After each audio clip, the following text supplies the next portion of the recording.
Welcome to our virtual art tour featuring a selection of artwork from the Royal Free Charities collection. With thanks to Andrew Marr, journalist and broadcaster, for his narration. Noelle Sandwith, Pond Street Cafe, Pencil Study. This monochrome drawing in delicate pencil shades depicts a local scene near the Royal Free and recognisable to many visitors in the hospital.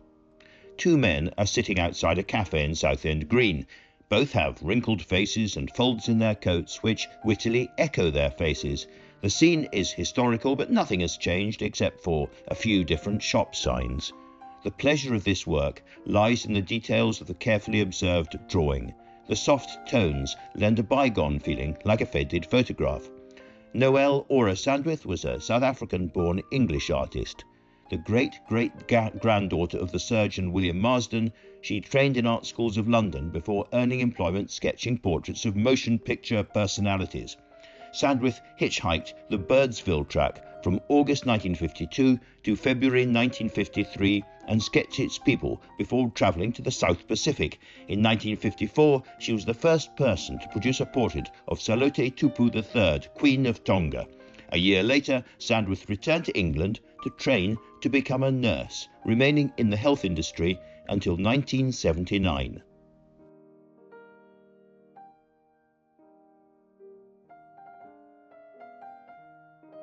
Maggie Hambling, My Mother, oil on canvas.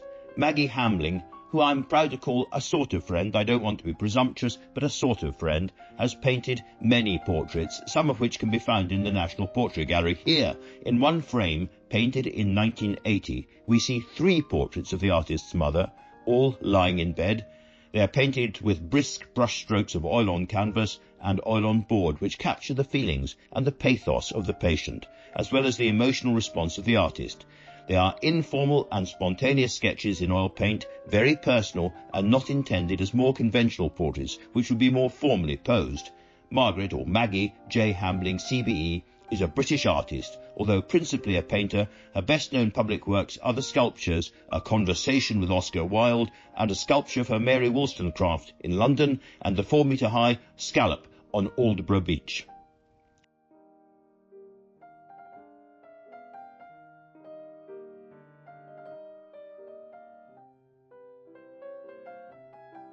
Ed Gray, Threadneedleman Taylor, George Dyer of Walworth, etching.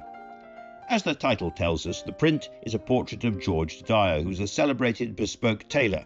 He's shown looking out at the viewer inside his tiny tailoring shop called Threadneedleman, which he set up in Walworth Road in South London in the 1990s. He became renowned for making highly stylish suits, often for celebrities.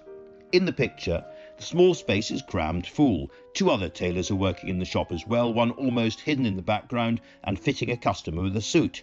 We see a large clothes dummy, piles of fabric on the shelves, a row of scissors on the wall, sewing bobbins, a suit hanging on the wall, morsels of cut fabric littering the floor.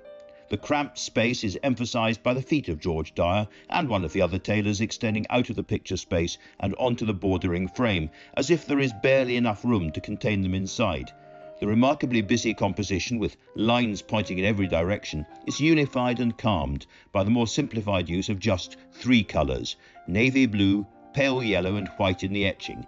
Ed Gray is a painter of city life and the layers of urban stories and people that create the modern city. Traces of recognisable lives lived within the city are revealed in these gritty metropolitan moments, drawn from the shadows of the dark, grimy streets of London to the glittering spires of the Shard. These paintings are not caricatures, instead they are street scenes that celebrate the character and characters of the city and theatre of urban life.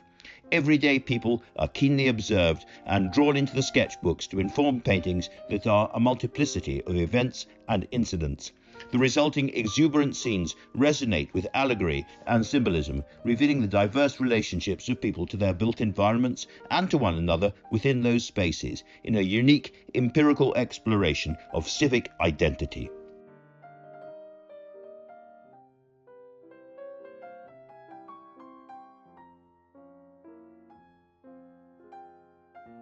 Annette Lewin, Still Life with Apples, oil pastel. This painting from 1992 is a monoprint with added colour that depicts classic still life objects that artists have often drawn. Apples in a shapely fruit dish, a jug and some more apples arranged on the surface of a table. Stylistically, there's a nod to Cézanne in the ambiguous shifting of the tabletop, and to Cubism in the abstract shallow planes in the background. The colours are clear and vivid, particularly the piled up green apples, which contrast vividly with the red apples arranged in a more formal square. Cézanne famously painted apples as well, but these apples are painted in the artist's personal style and integrated into the stylistic mélange. Annette Lewin, a printmaker and illustrator producing richly coloured, stylized work, was born in New York, America. She studied at the High School of Music and Art from 1948, attended New School and worked as a medical and scientific illustrator for the American government, both 1952. She studied at the Art Students League in 1956, moved to Israel in 1960, for a time illustrating for a children's magazine and a major health service, and then she attended the Camden Arts Centre for Printmaking in 1973. Her many group exhibitions included the Printmakers' Council.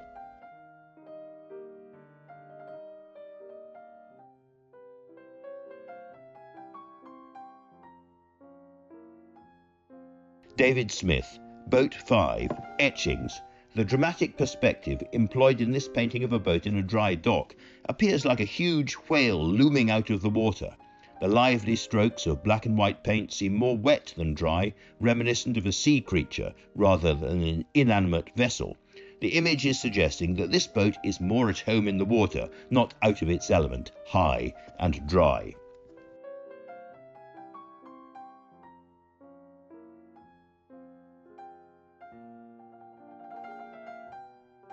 Joan Hode's Landscape, oil on canvas. The composition of this hilly landscape with its vividly contrasting reds and greens has a strong spiral movement to it.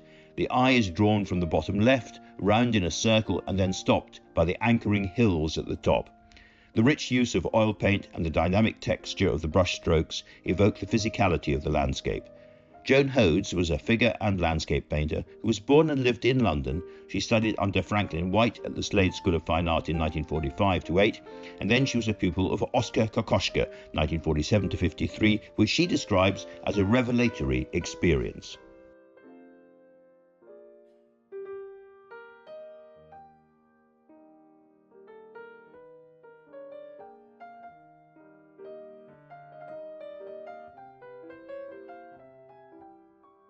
Thomas Henry Illich, William Marsden, oil on canvas. William Marsden was a surgeon who founded the Royal Free Hospital in 1828. It is a large, imposing oil painting, and the first impression is of a dark picture, painted in a warm, rich brown, the surgeon's luxurious jacket, deep reds, the armchair and the curtain at the top of the painting, and velvety black, the entire bottom half, and a large triangle on the upper left. However, the focus of the painting is on the subject's face in contemplation, his hands and a large tome open in front of him. These are illuminated by bright white light, in dramatic contrast to the rest of the painting in shadow. This allows the artist to give emphasis to the real meaning of his portrait, the intelligence, learning and distinction of the surgeon, shown by him thoughtfully reflecting on what he has been reading and studying. The tools of his trade can be seen in the background, and a stone sculpture of the Good Samaritan helping a sick person.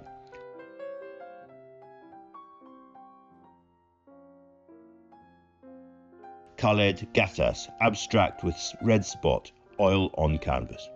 This is painted freely and exuberantly with layers and sweeps of colour, some thick and viscous, some thin and blot-like. The colour is cool and greenish blue, with a small red spot at the title glowing in hot contrast. It's clear from the title that the artist wishes the viewer to consider this as an abstract, but it has connotations of a landscape as well. The composition is divided into three typical horizontal bands, evoking water, hills and agitated sky. The red dot has subtle reflections in the water and can be read as the sun. Thus, we are asked to consider the painting first as a colour on a surface and only secondly as a figurative image. The title is significant in how to approach a painting.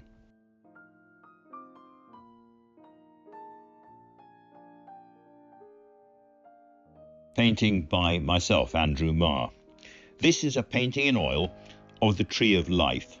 It's divided horizontally and vertically into contrasting coloured rectangles, and it focuses on bird life, plant life, trees, insects, and glimpses of humans, such as eyes, in fact, all life.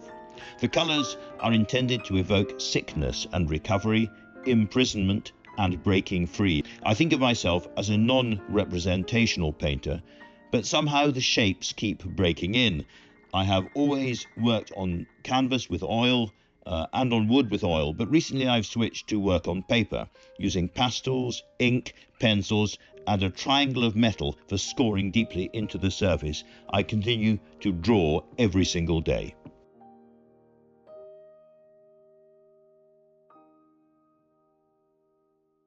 We hope you enjoyed our tour. If you would like to find out more about the Royal Free Charity and how we support patients like you, visit www.royalfreecharity.org.